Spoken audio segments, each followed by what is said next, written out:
గత సంవత్సరం దుబాయ్ అనలాగ్డ్ పేరుతో జర్నలిస్టులు నిర్వహించిన స్ట్రింగ్ ఆపరేషన్ ఆధారంగా రూపొందించిన జాబితాలో భారత్, పాకిస్తాన్, ఆఫ్ఘనిస్తాన్, ఇరాన్ దేశాలకు చెందిన చాలా మంది అక్రమార్కుల పేర్లు బయటకొచ్చాయి. ముఖ్యంగా మన తెలుగు రాష్ట్రాల రాజకీయ నేతలకు సంబంధించిన ఇండ్ల స్థలాలు, రియల్ ఎస్టేట్ పెట్టుబడుల వివరాలు బయటపడ్డాయి. వారెవరన్న విషయం పక్కన పెడితే దక్షిణాసియా ప్రజలకు అంత ఖరీదైన దుబాయ్ ఆకర్షణీయమైన మూలధన పెట్టుబడుల కేంద్రంగా ఎలా మారిందన్నది $1,000,000 ప్రశ్నగా మిగిలింది. అయితే ఆ విషయాన్ని నిపుణులు తమదైన రీతిలో వివరించే ప్రయత్నం చేశారు. అవేంటో ఇప్పుడు చూద్దాం. నిజానికి ఒక ఎడారి దేశమైన దుబాయ్ చాలా కారణాలతో ఆకర్షణీయమైన గమ్యస్థానంగా మారింది. దీనిలో ఒకటి దుబాయ్కున్న ఆర్థిక పరిపుష్టి. బలమైన, వేగవంతమైన ఆర్థిక వ్యవస్థకు పెట్టింది పేరుగా దుబాయ్ ఎదిగింది. అందుకే ఇన్వెస్టర్లు దుబాయ్ వైపు చూస్తున్నారు. అయితే ఇదొక్కటే కారణం కాదు. దుబాయ్ ప్రాపర్టీ కొనుగోలుదారులకు పన్ను కట్టనవసరం లేని వ్యవస్థ ఉంది. ఇది దుబాయ్ ను అత్యంత ఆకర్షణీయంగా మారుస్తోంది. దుబాయ్ లో ప్రాపర్టీ అద్దెలు చాలా ఎక్కువగా ఉంటాయి.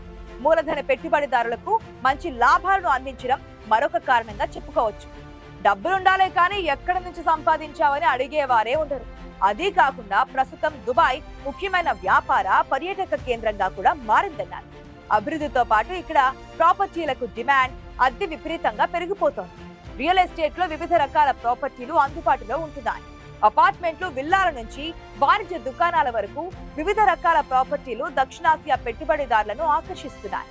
ఇవి మాత్రమే కాదు, అద్భుతమైన మౌలిక సదుపాయాలు, రవాణా, ప్రజా సౌకర్యాలు దుబాయ్ లో పెట్టుబడులు పెట్టేందుకు మూలధన పెట్టుబడిదారులను ఆకర్షిస్తున్నాయి. సముద్రంలో నిర్మించిన పాల్మ్ జువైరా కాలనీలో సముద్రంలో ఉంటుంది. దుబాయ్ లోని ఈ ప్రాంతం అత్యంత ఖరీదైనదిగా ఉంటుంది. ఎటు చూసినా సముద్రమే కనిపించే ఆ ప్రాంతంలోని ఇంటిని కొనడం అన్నది ప్రపంచ వ్యాప్తంగా ఒక హోదాగా భావిస్తారు. ఆ ఇంటిలో 10 బెడ్రూమ్లతో పాటు ప్రైవేట్గా ఒక బీచ్ కూడా ఉంటుంది. పూర్తి సురక్షితంగా ఉండడంతో పాటు సకల సౌకర్యాలు ఈ స్టన్నింగ్ బీచ్ ఫ్రంట్ లో ఉంటాయి. ఇదిలా ఉంటే ప్రపంచంలోని ఎత్తైన బుర్జ్ ఖలీఫా భవనంలో ఒక 4 నుంచి 5 బెడ్రూమ్ ఫ్లాట్ ఖరీదు సుమారు $100 బిలియన్ లేదా భారత కరెన్సీలో చూసుకుంటే అయితే 216 కోట్ల రూపాయలకు దొరికిపోతోంది. ఇందులో ఫ్లాట్ కొన్న సంపన్నులు మన దేశంలో లెక్కకు మించున్నారు. ఇంతగా దుబాయ్ ప్రపంచ సంపన్నులను ఆకర్షిస్తోంది. అది అక్రమమో సక్రమమో, చేతి నిండా డబ్బుంటే ఆ డబ్బుతో సురక్షితంగా పెట్టుబడి పెట్టదగ్గ బిజినెస్ అనగానే గుర్తొచ్చేది దుబాయ్ రియల్ ఎస్టేట్ రంగం. అందుకే ప్రపంచవ్యాప్త సంపన్నులంతా సురక్షితమైన పెట్టుబడుల కోసం దుబాయ్ వైపు చూస్తున్నారు. ఎలాగైనా దుబాయ్ లో ఒక మంచి చోట ఇల్లు కొనుక్కుంటే చాలు, అదో జీవితకాలపు పెట్టుబడిగా మారిపోతుందని నమ్ముతున్నారు. పైగా అక్కడి ఆస్తుల వల్ల బోలెడన్ని లాభాలు సొంతమైపోతాయని భావిస్తున్నారు. దుబాయ్ లో ఇల్లు కొంటే వచ్చే అదనపు బెనిఫిట్ ఏంటంటే సాధారణ వ్యక్తులకు వ్యక్తిగతంగా గోల్డెన్ వీసా లభిస్తోంది. వీసా మీ చేతిలో ఉంటే ప్రపంచంలోని అందమైన నగరాల్లో ఒకటైన దుబాయ్ ని ఎప్పుడైనా పర్యటించవచ్చు. చాలా కాలంగా బడా వ్యాపారవేత్తలకు దుబాయ్ స్వర్గధామంగా వెలుసిల్లుతోంది. లగ్జరీ లైఫ్ స్టైల్ కు, సంపన్నులకు నిలయం. పర్యాటకంగా ప్రసిద్ధిగాంచిన ప్రాంతంగా దుబాయ్ కు పేరొచ్చింది. సేఫ్టీ, సెక్యూరిటీ కలిగిస్తున్న దుబాయ్ లో ఉండడానికే బిలియనీర్లు మొగ్గు చూపుతున్నారు. దుబాయ్ అనగానే మనోహరంగా కనిపించే ఇసుక తిన్నెలు, ఆకాశాన్ని తాకినట్లుగా కనిపించే భవనాలు, స్కై స్కాపర్లు గుర్తుకొస్తాయి. ప్రపంచంలోని ఎత్తైన బుర్జ్ ఖలీఫా భవనం ఈ నగరానికి ప్రత్యేక ఆకర్షణగా ఉంటుంది. అందుకే ఇక్కడ నివసించేందుకు విదేశీయులు కూడా క్యూ కడుతున్నారు. దుబాయ్ రియల్ ఎస్టేట్ గణాంకాల ప్రకారం 2022లో వారికి భారతదేశం నుంచి 16 బిలియన్ దిర్హంలు వచ్చాయి. అంటే మన కరెన్సీలో చెప్పాలంటే 35,500 కోట్ల రూపాయల ఆదాయం కేవలం భారతీయుల వల్లే వచ్చిందంటే డిమాండ్ ఎంతలా ఉందో అర్థం చేసుకోవచ్చు కదా. 2021తో పోల్చితే ఇది దాదాపుగా రెట్టింపు కావడం గమనార్హం. దుబాయ్ లో ఖరీదైన ఇల్లు కొనే వారిలో 40% మంది భారతీయులే ఉన్నారంటున్నారు ఒక సర్వే. ప్రత్యేకించి ఢిల్లీలో, ఎన్సీఆర్, అహ్మదాబాద్, సూరత్, హైదరాబాద్, పంజాబ్ కు చెందిన వారే దుబాయ్ లో ఎక్కువగా ఇల్లు కొంటున్నారు.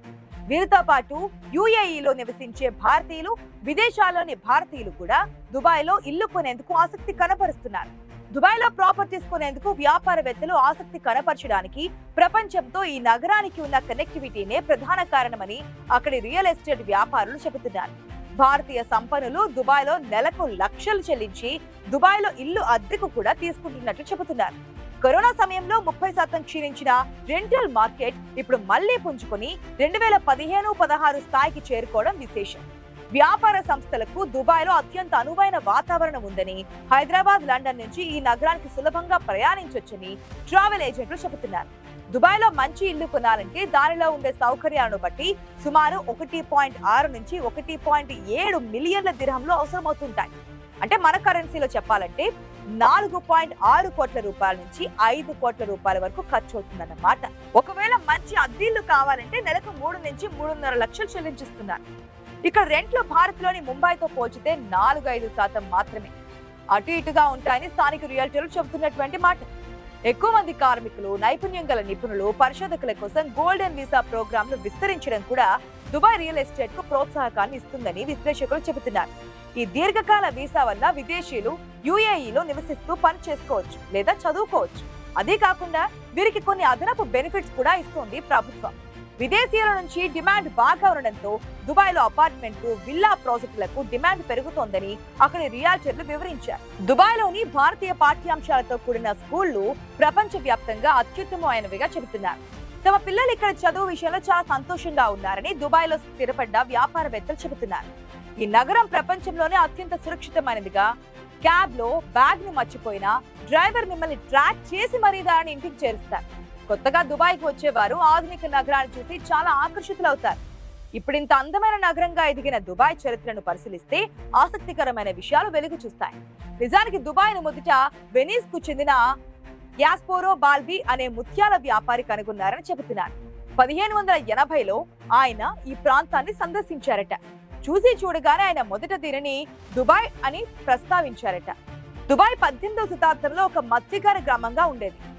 అబుదాబి యొక్క షేక్ బానియాస్ తెగలు ఇక్కడ చేపలు పట్టుకుని జీవనం సాగించేవారని చెబుతారు. 1833లో గిరిజన తెగల మధ్య విరోధం తర్వాత అల్బు ఫలాసా తెగ సభ్యులు అబుదాబి నుండి విడిపోయి దుబాయ్లో స్థిరపడ్డారు. దుబాయ్లో 1800వ సంవత్సరం తొలినాళ్లలో మసూచి మహమ్మారి వ్యాపించిందని చెబుతారు. పర్షియన్స్ గల్ఫ్ సముద్ర తీరం వెంబడే ఏర్పడిన నగరంగా దుబాయ్ గురించి చెబుతున్నారు. ఈ నగరం మొదట ఒక పట్టణంగా ఉండేది. సముద్రానికి దాదాపు సమానమైన ఎత్తులో ఉంటుంది. దుబాయ్ సరిహద్దుల విషయానికి వస్తే దక్షిణాన అబుదాబి, ఉత్తర తూర్పు వైపు షార్జా, దక్షిణ ఉత్తరంగా ఒమన్, పశ్చిమం వైపున అజువాన్, తూర్పుగా రస్ అల్ ఖైమా ఉంటాయి. దుబాయ్ని చుట్టుముట్టినట్లుగా హత్తా పర్వత శ్రేణులు ఉంటాయి. 1969 నుంచి దుబాయ్లో చమురు నిల్వలు బయటపడడంతో పెద్ద ఎత్తున విదేశీ పెట్టుబడులు వచ్చిపడ్డాయి. దాంతో దుబాయ్కి వేగంగా రాబడి మొదలైంది.